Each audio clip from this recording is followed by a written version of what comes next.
하나님께서 우리에게 주시는 말씀은 마태복음 28장 16절에서 마지막 절까지 말씀이 되겠습니다. 마태복음 28장 16절에서 마지막 절.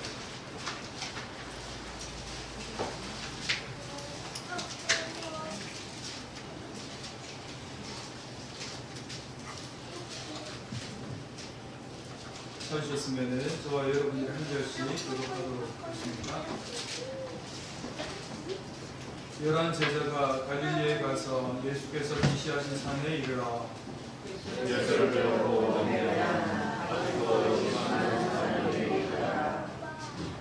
예수께서 나와 말씀하여 이르시되 하늘과 땅의 모든 권세를 내게 주셨으니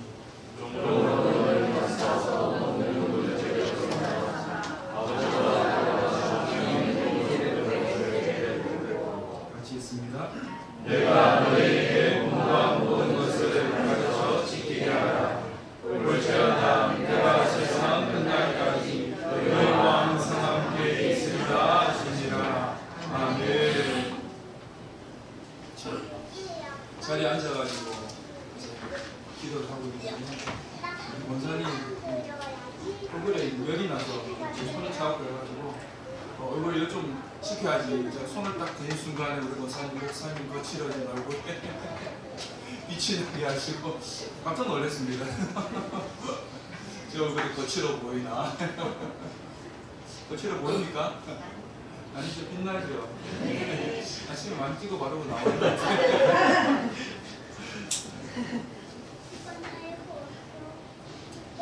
우리 여기 앞에 물건이 하나 있다고 가정을 한번 해봅시다.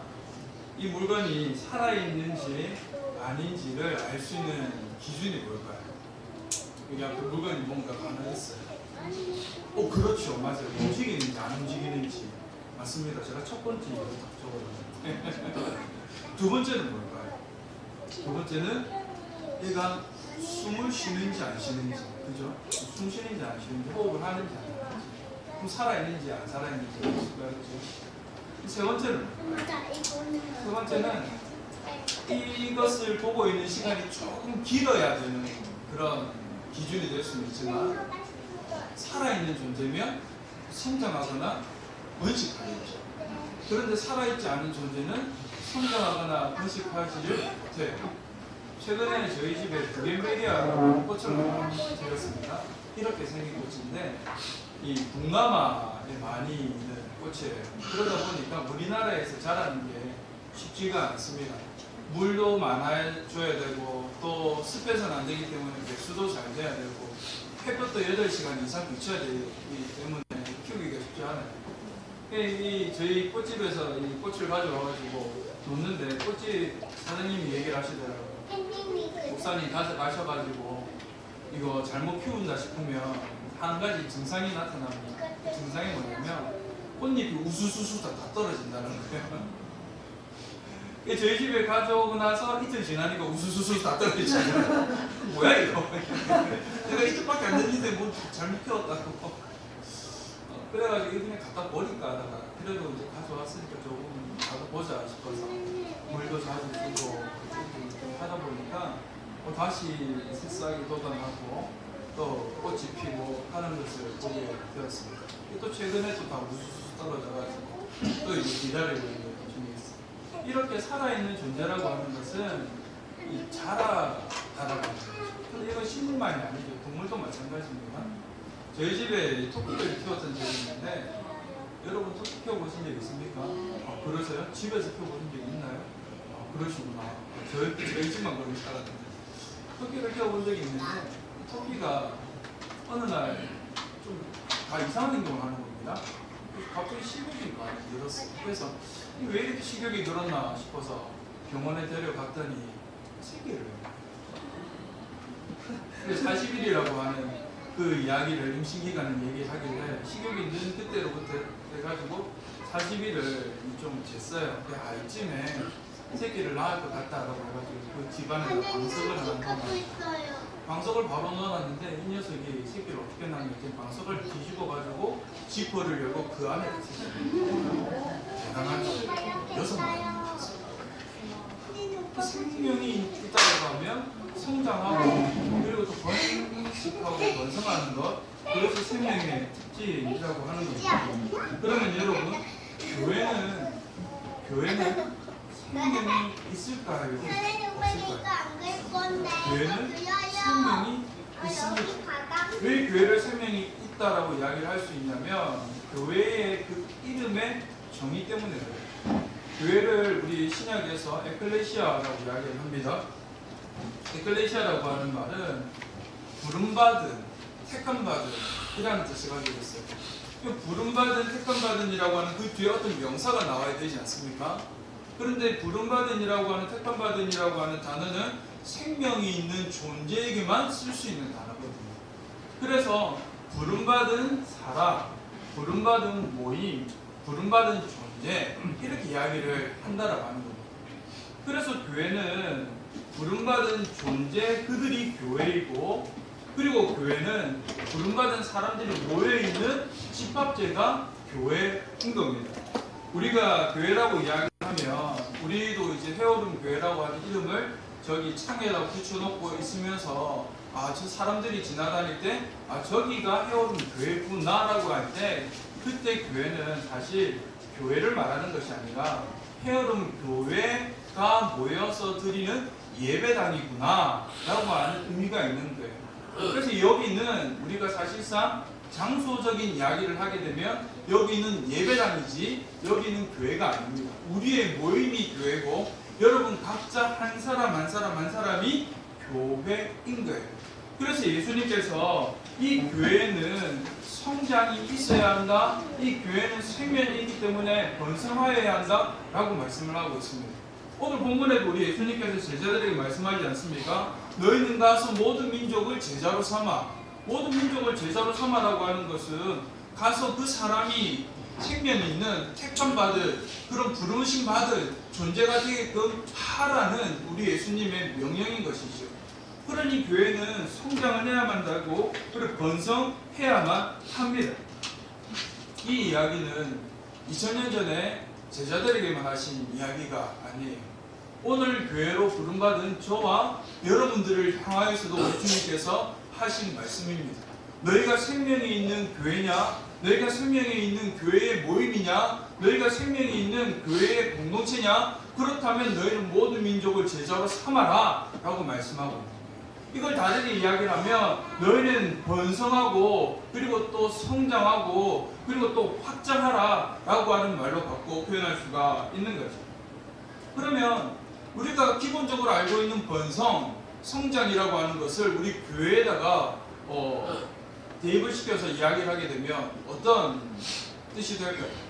그냥 단지 믿는 사람이 많아지는 것, 믿는 사람이 많아지다 보니까 모이는 장소도 넓어지는 것, 모이는 장소가 넓어지다 보니까 차를 가지고 오는 사람들이 많아서 주차장이 넓어지는 것, 그것을 성장이라고 할까요? 그것을 번성이라고 할까요?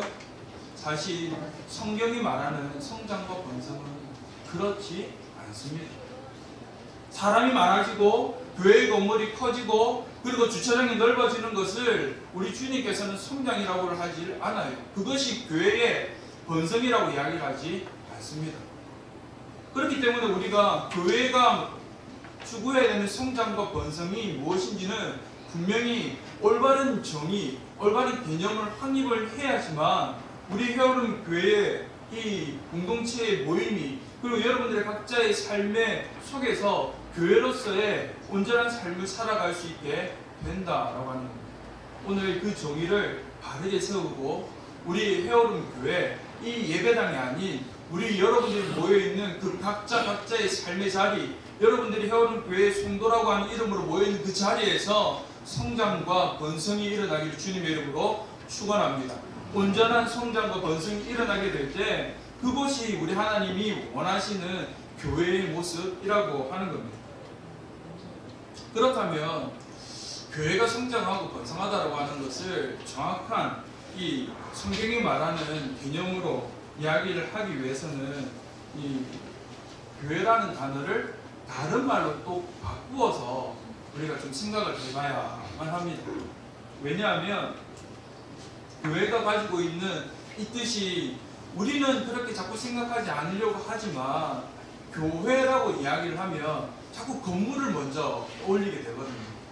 그래서 이 교회라고 하는 단어를 다른 단어로 바꾸어 놓을 때 이건 건물을 이야기하는 것이 아니구나 라고 하는 것을 정확하게 깨달을 수 있게 돼요. 그게 뭐냐면 바로 교회를 하나님 나라로 바꿔 표현할 수 있다라고 하는 겁니다. 그럼 왜 하나님 나라로 바꿔 표현할 수 있는가 라고 했더니 하나님의 나라라고 하는 것은 하나님의 통치가 있는 하나님의 통치를 말씀하고 있는 거거든요. 하나님의 통치가 있는 장소, 하나님의 통치의 다스림을 받는 사람, 그 모든 존재가 하나님의 나라인 거예요. 그런 교회는 어떤 곳입니까? 하나님의 택함을 받은, 하나님의 부르심을 받은 사람이 교회고, 그리고 그들의 모임이 교회니 이 사람들 속에 뭐가 있는지 바로 하나님의 나라가 있다라고 합니다. 그래서 우리 주님께서 사람들에게 말하지 않습니까? 천국이 어디 있습니까? 라고 물어보니까 천국이 여기에 있다 함도 아니요 저기에 있다 함도 아니라 바로 너희의 마음속에 있다라고 말씀하고 있는 겁니다. 그래서 오늘도 우리는 교회라고 하는 이름을 가진 사람이지만 우리 여기에 있는 모여있는 이 모임은 교회라고 하는 모임으로 살아가는 자들이지만 사실상 다르게 말하면 나는 하나님의 나라에 속해 있는 존재, 내가 서 있는 자리에는 하나님의 나라가 있음을 우리가 알 수 있어야 됩니다. 저와 같이 우리가 함께 예수 그리스도를 믿는 하나님의 택하심을 받은 하나님의 부르심을 받은 사람들이 모이는 그 자리도 교회라고 하는 이름과 함께 어떤 이름으로 나타낼 수 있다고요? 하나님의 나라라고 하는 이름으로 바꿔 쓸 수가 있는 겁니다. 그래서 우리 하나님의 나라라고 하는 이 개념을 정확하게 잡게 되면 우리 교회의 개념도 정확하게 알 수가 있게 되고 교회의 개념을 정확하게 알 수 있게 될 때 교회의 성장과 번성도 우리가 그 뜻을 제대로 이해하게 되는 거예요. 그럼 하나님의 나라는 뭘까? 하나님의 나라. 여러분 하나님의 나라가 뭡니까? 우리 하나님의 나라를 다른 말로 우리 천국이라고 얘기를 하죠. 그래서 우리 마태복음에서도 천국이라고 하는 단어가 많이 사용이 되고 있습니다. 그런데 그 천국이라고 하면 어떤 곳을 우리가 기본적으로 생각하니 했더니 죽으면 가는 곳, 장소적인 개념으로 생각을 하죠. 그런데 예수님께서 이 땅 가운데 오셨을 때에 예수님이 말씀하신 천국은 장소적인 개념만을 말씀하신 것이 아니라 제가 앞에도 말씀드렸던 것처럼 하나님의 통치권이 있는 그 곳을 바로 우리 예수님 말씀하신 하나님의 나라로 우리 설명하고 있다라고 합니다. 그렇기 때문에 이 통치권이라고 하는 말이 조금 우리가 알기 쉬운 단어로 좀 바꿔볼 필요가 있습니다. 그 단어가 뭐냐면 영향력이라고 합니다. 즉 하나님의 영향력이 미치는 곳, 하나님의 영향력이 미치는 사람, 하나님의 영향력이 미치는 모임, 그곳은 모두가 다 하나님의 나라가 된다라고 합니다. 그래서 교회라고 하는 곳은 어떤 곳이냐라고 했더니 하나님의 영향력이 무궁무진하게 흘러나오는 곳, 흘러나오는 사람, 그 사람이 교회라고 하는 거예요. 그러면 이 교회가 다시 성장과 번성이라고 하는 말로 바꾸어서 우리가 이야기를 하게 되면 어떻게 바꿔 이야기를 할 수 있게 되겠더니 하나님의 영향력이 확장되는 것, 하나님의 통치가 확장되는 것, 이것이 교회의 올바른 성장과 교회의 올바른 이 번성이라고 하는 겁니다. 그래서 우리 이 부흥운동이라고 하는 역사적으로 교회사가 올 때 부흥운동이라고 하는 이름을 붙인 곳이 몇 곳이 있는데 특별히 우리나라 같은 경우는 1907년 평양 대부흥운동이죠. 그리고 영국의 웨일즈에서 일어난 웨일즈 대부흥운동이 있습니다. 대표적인 부흥운동이죠. 그때 부흥운동을 왜 우리가 부흥운동이라고 이야기를 하냐 했더니 사람의 수만 늘어난 것이 아니라 그들의 삶이 하나님 나라 백성으로서의 영향력 있는 삶을 살아갔기 때문에 부흥운동이라고 얘기를 해요. 술 마시고 주정하던 사람들이 변화가 됩니다. 술을 끊게 됩니다. 담배를 많이 피던 사람들이 담배를 끊게 됩니다. 그리고 또 도박을 하던 사람들이 도박을 끊게 됩니다. 가정폭력하던 사람들이 가정폭력을 끊게 됩니다. 복음이 전화해지고 그들이 하나님의 영향력 가운데 놓여있게 되니까 피폐해져 가던 가정들이 새로워지게 되더라고 합니다. 그래서 그것을 우리 대부흥 운동이라고 이름 붙이는 거죠. 그런데 신학자들이 우리나라의 1980년대에서 2000년대 초반까지를 부흥이 되었다라고 얘기를 하지 않아요. 신학자들은 그 시기를 교회의 양적 성장의 시기라고 이야기합니다. 부흥이라고 이야기를 하지 않습니다. 왜 부흥이라고 이야기를 하지 않냐 했더니 그때부터 지금까지 2000년대 초반까지 교회가 수는 늘어났는데 뭐가 없어요? 하나님 나라 백성으로서의 영향력이 없더라고 하는 거예요. 그때 우리 젊었을 때 우리 한참 이 20대 시절에 나왔던 영화 있지 않습니까? 흑갑스. 이미 그때부터 교회는 부흥이 아니라 성장만 하고 있다라고 하는 것을 이미 세상은 알고 있었더라고요. 어떻게 나옵니까? 나쁜 형사, 착한 형사가 나오는데 나쁜 형사가 가는 곳이 교회예요.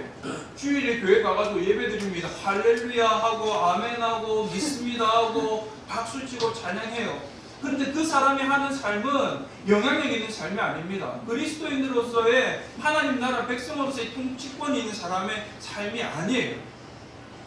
세상은 이미 교회가 부흥의 시기를 떠나갔고 양쪽으로 성장하였는지는 모르겠지만 부흥이 아니라 쇠퇴하고 몰락해서 가고 있다라고 하는 것을 세상은 이미 알고 있었다라고 하는 겁니다.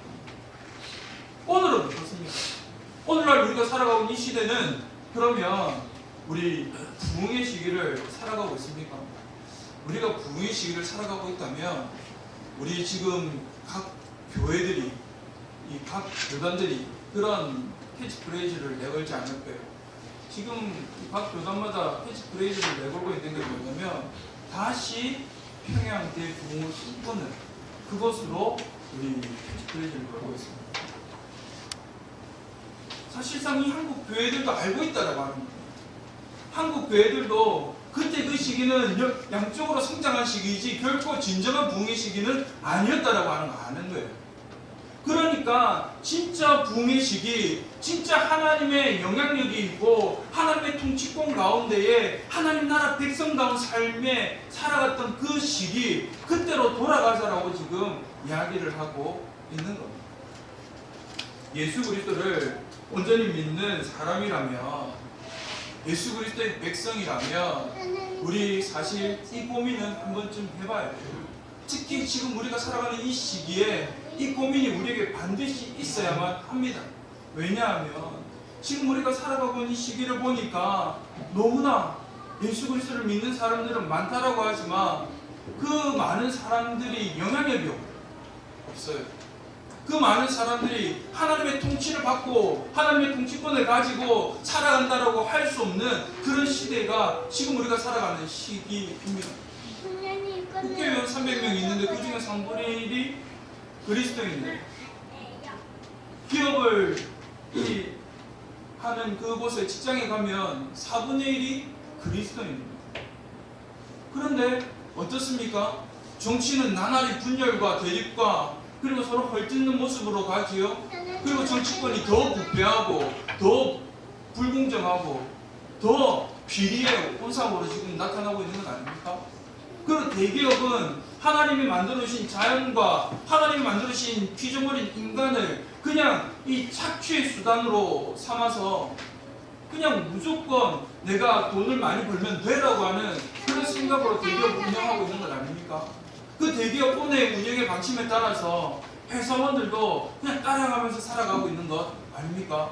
그 속에 3분의 1이 그리스도인이고 4분의 1이 그리스도인임에도 불구하고 그렇게 살아가고 있다라고 합니다. 그럼 그 안에 있는 그리스도인들은 정말 하나님 나라를 이루며 살아가고 있느냐? 아니라고 합니다. 왜 아니랍니까? 영향력 있는 삶이 아니거든요. 하나님의 통치를 받은 통치권의 모습이 나타나고 있지 않기 때문에 그래요. 그래서 지금 우리가 이 시대를 살아가면서 정말 한번 깊이 고민할 수 있어야 한다라고 합니다. 최근에 구입을 해서 읽고 있는 책이 있는데요. 그 책 제목이 출근하는 작은 예수라고 하는 책이에요. 책을 쓰신 분이 방선기 목사님이라고 하는 분이세요. 이분은 이랜드 그룹의 사목으로 이제 직장 사역을 중심으로 하시는 목사님이시고, 이분이 또 어떤 분이시냐면 이 평양 대부흥 운동을 경험하시고 그리고 그때 목회를 배우셔가지고 이 100세 넘게까지 목사라고 하는 직을 가지고 계셨던 방지일 목사님의 이 조카입니다. 그러니까 이 믿음의 유산이 아주 튼튼하게 물려온 분인 거죠. 이분이 직장 사역을 하시면서 고민에 빠지신 거예요. 40년 동안 직장 사역을 했는데 왜 직장에 있는 사람들이 변화가 없을까? 왜 직장에 그리스도인들이 늘어나지 않을까? 왜 직장에 있는 그리스도인들이 정말 그리스도인다운 삶을 살지 못할까? 라는 고민에 빠지신 거예요. 그런 고민에 빠졌다가 이제 깨달은 바가 있는 겁니다. 아, 그들 한 사람 한 사람이 하나님 나라로서의 영향력 있는 삶을 살아간다면 우리가 일하고 있는 우리 삶의 대부분을 보내고 있는 그 직장이 그 삶의 현장이 달라질 텐데 그 삶의 현장 속에 있는 그리스도인들이 하나님 나라라고 하는 개념은 없이 내가 그냥 단지 예배드리고 그곳에서 성경 공부하고 그곳에서 복음을 듣는 것만으로 만족해하니 직장이 변화가 없는 것 같아요. 그 직장에서 아무런 영향이 없는 것 아닌가, 그렇게 판단을 내리고 쓰신 책이 바로 출근하는 작은 예수라고 하는 책입니다. 그분이 그리고 그 책 속에서 이야기를 하는 거예요. 그러면 정말 그리스도인이 그 직장 속에서 삶의 현장에서 하나님의 나라를 이루면서 살아가기 위해서는 어떻게 해야 되느냐라고 했더니 4가지 변화가 있어야 된다라고 이야기해요. 근데 제가 책을 읽어보니까 세 번째, 네 번째는 좀 비슷한 이야기를 해서 제 3가지로 정리해서 여러분들에게 한번 좀 말씀을 드려보겠습니다. 첫 번째, 무엇을 변화시켜야 되냐 했더니 관점을 변화시켜야 된다라고 이야기합니다. 이 관점을 변화시켜라고 하는 것은 무슨 말이냐면 당신이 그리스도인입니까? 당신이 하나님의 영향력 있는 가운데 살아가고 있는 사람입니까? 그러면 당신이 지금 하고 있는 이 일이 세속적인 일이 아니라 하나님의 영광을 위하여 하는 일로 바라보시기를 바랍니다. 라고 하는 거예요.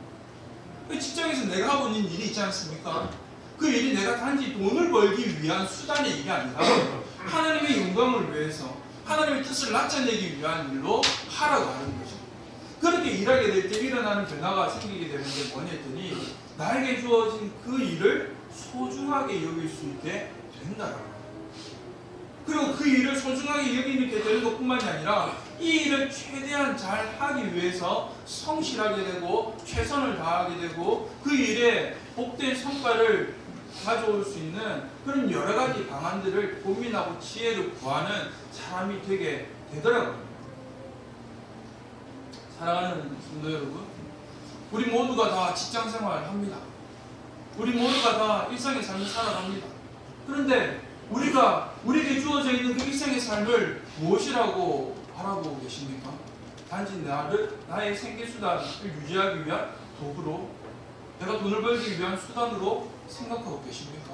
그렇다면 이걸 좀 변화시켜 볼 수 있는 저와 여러분들이 되기를 바랍니다. 이건 나에게 주신 하나님의 귀한 일이야. 이건 내가 하나님의 영광을 위해서 이 일을 할 때 내가 그 하나님의 영광을 나타낼 수 있어야 되겠어 라고 하는 생각으로 일을 하게 되면 그 일이 기쁨이 되고 그 일이 최선을 할 수 있게 되는 것 아니겠습니까? 우리 그런 삶을 살아갈 수 있기를 간절히 바랍니다. 두 번째가 뭐냐면 돈을 위해서 일하지 말고 하나님 나라를 위해서 일을 하자고. 우리 인생을 살아가면서 돈이라고 하는 건 너무나 중요하잖아요. 돈이 없으면 살아갈 수 없어요. 목사라고 돈 없이 살아가겠습니까? 목사도 돈 있어야 살아가요. 돈이 없으면 밥도 굶어야 되고 집에서 살 수가 없어요. 돈이라고 하는 것은 우리의 이 먹고 살아가는 문제에 있어서 지대한 영향력을 끼치는 겁니다. 그런데요, 이 책에서 목사님이 말씀하시는 게 뭐냐면 돈에 종속되지 말고 돈을 하나님의 영광을 위하여 사용하자라고 하는 생각으로 변화시키자라고 하는 거예요. 우리가 일을 하면서 그 일의 궁극적 수단이 이 목적이 뭐냐 했더니 돈을 벌기 위함이다 라고 하면 우리는 돈에 종속된 사람이 되는 거예요. 그런데 그렇지 아니하고 우리가 일을 하면서 돈을 벌지만 그 돈을 하나님의 영광을 위해서 내가 쓰겠다라고 이야기를 하게 되면 내가 먹는 것도 하나님의 영광을 위함이다. 내가 입는 것도 하나님의 영광을 위함이다. 내가 베푸는 것도 하나님의 영광을 위함이라고 하는 그 모습이 되게 된다고 합니다. 앞에도 말씀드렸지만 사실 정치인들 그리고 기업인들, 경제인들 그 수많은 사람들이 돈을 벌 때 이것이 뒤바뀌다 보니 돈을 버는 데 있어서 수단과 방법을 가리지 않게 됩니다. 돈에 매여 있으니까 불법적인 일로 무조건 내가 많은 이익만 가지면 되라고 하는 생각으로 돈을 벌어들이는 것이죠. 그러니까 어떻게 하는 겁니까? 불법으로 주가 조작도 하고 그리고 또 뇌물도 받고 그러는 거잖아요. 그런데 그것이 하나님의 영광을 위하여 쓰는 것이다라고 생각을 하게 되면 어떻게 내가 그것을 불법으로 벌어들일 수가 있겠습니까? 어떻게 내가 그것을 거짓되게 받아들일 수가 있겠습니까? 결국 그렇게 할 수가 없지요. 우리 그리스도인들이 우리의 삶 가운데 있어서 영향력 있는 삶을 살아가기 위해서 하나님 나라 백성의 통치를 받는 사람으로 살아가기 위해서는 이런 변화가 있어야만 한다는 거예요. 세 번째가 뭐냐면 우리가 일에 삶에 초점을 두지 말고 나의 정체성에 초점을 두자라고 하는 거예요. 우리가 일을 하다 보면은 이 일을 어떻게 하면 좀 잘할까? 이 일을 어떻게 하면 완성할까? 이 일을 어떻게 하면 좀 더 멋들어지게 보이게 할까? 하다 보니까 일에 매여서 살아가게 돼요. 그러다 보면 일에 치여서 사람이 지쳐버리게 됩니다. 지쳐버리게 되다 보니까 일도 흐지부지해지게 되기도 하고 일을 제대로 매듭짓지는 못하게 되고 그리고 또 우리의 몸을 상하게 만드는 그런 일도 있게 하는 거죠. 제가 아는 전도사님 한 분이 진짜 철두철미한 분이에요. 능력도 뛰어나고 정말 일도 잘하는 그런 분이에요. 그런데 이분이 번아웃이 왔어요. 이 번아웃이라고 하는 게 뭐냐면 일에 너무 매진하다 보니까 자기의 모든 에너지를 다 쏟아버리는 게 번아웃이라고 하죠. 근데 이분이 번아웃이 오면서 나타난 증상이 뭐냐면 장마비 증상입니다.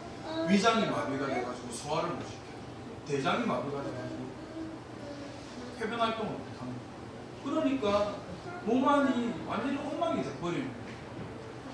근데 교회에서 일하지 말고 쉬어. 그렇게 이제 목사님이 이야기를 하셔가지고 일주일 동안 아무것도 하지 않고 쉬기만 하는 그런 얘기도 제가 들었어요. 우리가 일을 할 때 있어서 하나님께서는 우리를 우리 하나님의 자녀로 부르셨어요. 하나님의 백성으로 부르셨어요. 이 일에 매여 살라가 아니라 이 일을 다스리라라고 우리에게 말씀하셨어요. 그러면 우리가 이 땅을 살아가게 될 때 어떻게 살아가야 되는가? 이 일에 매여서 살아가는 것이 아니라 이 일을 다스리기 위해서 하나님의 백성이 하나님의 자녀라고 하는 정체성을 분명히 하면서 이것을 조절하면서 우리가 살아갈 수 있어야 한다라고 하는 것이죠. 이러한 우리 삶의 변화가 일어나야지만 우리는 영향력 있는 사람, 하나님의 나라의 통치를 받은 사람으로서 이 땅을 다스릴 수 있는 그런 선한 영향을 끼칠 수 있는 삶을 살아갈 수 있게 된다라고 합니다. 그러면 그거 우리 힘으로 어떻게 합니까? 우리의 지식으로 어떻게 합니까? 할 수가 없지요. 그래서 주님께서 오늘 본문의 말씀에서 이야기하고 있는 겁니다. 우리 19절과 20절의 말씀인데요. 우리 성경을 펴보고 계실 테니까 19절과 20절의 말씀을 함께 읽어보도록 하겠습니다. 시작. 그러므로 너희는 가서 모든 민족을 제자로 삼아 아버지와 아들과 성령의 이름으로 세례를 베풀고 내가 너희에게 분부한 모든 것을 가르쳐 지키게 하라. 볼지어다 내가 세상 끝날까지 너희와 항상 함께 있으리라 하시니라. 아멘. 너희는 가서 모든 족속으로 제자를 삼아서 아버지와 아들과 성령의 이름으로 세례를 베풀고 이때까지는 뭡니까? 하나님 나라의 확장이죠. 하나님 나라의 확장을 위해서 너희가 해야 될 게 있는데 그게 뭐냐 했더니 내가 너희에게 분부한 모든 것을 가르쳐 지키게 하라고. 내가 다른 사람에게 가르쳐 지키게 하기 위해서는 어떻게 해야 됩니까? 내가 먼저 익혀야 됩니다. 즉 우리 주님이 나에게 말씀하신 그 말씀을 내가 먼저 익히고 지켜야 하는 겁니다. 즉 그게 다른 말을 바꿔 표현하면 뭐냐 했더니 말씀을 읽고 이 말씀대로 살아갈 수 있도록 우리가 최선을 다하여 노력하는 것, 그것으로부터 우리 변화의 시작이 된다고 합니다. 두 번째 변화의 시작이 뭐냐면 성령을 내 이름으로 세례를 베풀고 라고 이야기를 하지 않습니까? 우리가 하나님의 말씀을 나의 것으로 만들 수 있기 위해서는 성령의 은혜가 반드시 필요한 거예요. 그래서 우리 주님께서 사도행전 1장에서도 제자들에게 말씀하시기를 뭐라고 말씀하시냐 했더니 너희는 예루살렘을 떠나지 말고 하나님 아버지가 너희에게 주실 성령을 기다리라 라고 말씀하고, 그리고 나서 하신 말씀이 온 유대와 땅끝까지 이르러 내 증인이 되라라고 말씀을 하신 겁니다. 그래서 우리가 하나님의 말씀을 읽어야 하고 이 말씀을 제대로 깨달아 알 수 있는 성령의 은혜를 강구해야 함으로 말미암아 하나님의 말씀을 깨닫고 이 말씀을 지켜나가게 될 때 우리의 삶이 변화가 일어나게 돼요. 어떻게 변화가 일어난다고요?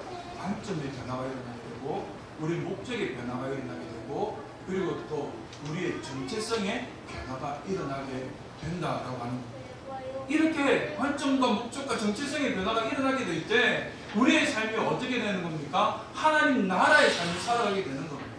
하나님 나라의 삶을 살아감으로 인해서 영향력 있는 삶을 우리가 살아가게 됩니다. 그 삶이 바로 하나님의 교회가 성장하고 하나님의 교회가 번성하였다라고 할 수가 있는 겁니다. 사랑하는 성도 여러분, 우리 각자 한 사람 한 사람은 주의 부르심을 받은 교회입니다. 다르게 말하면 우리 각자 한 사람 한 사람은 하나님의 통치를 받는 하나님의 나라입니다. 그렇기 때문에 우리는 성장하고 그리고 또 번성해야만 해요. 그 성장하고 번성에는 반드시 변화가 필요하고 지금의 삶의 모습으로는 안 되기 때문에 변화를 주어야 하고 이 변화를 위해서는 주의 말씀을 성령의 은혜로 익혀 시켜 나아갈 때 변화가 일어나게 된다고 말합니다. 우리 헤어론교회 성도 여러분, 우리 여러분 한 분 한 분들이 하나님의 나라로 하나님의 교회로 부름받은 자들입니다. 그리고 저와 여러분들 우리가 이렇게 모여서 예배드리는 이 예배의 모임이 바로 교회요 하나님의 나라입니다. 그렇다면 우리 안에 관점의 변화가 있어요. 우리 안에 목적의 변화가 있어요. 우리 안에 정체성의 변화가 있어야 합니다. 이 변화를 위해서 주의 말씀을 성령의 은혜로 열심히 깨달아 알고 지켜나가므로 우리 성장하고 완성하는 살아있는 주의 몸된 교회들이 되시기를 주님의 이름으로 축원합니다. 우리 찬양하면서 결단하기를 바랍니다.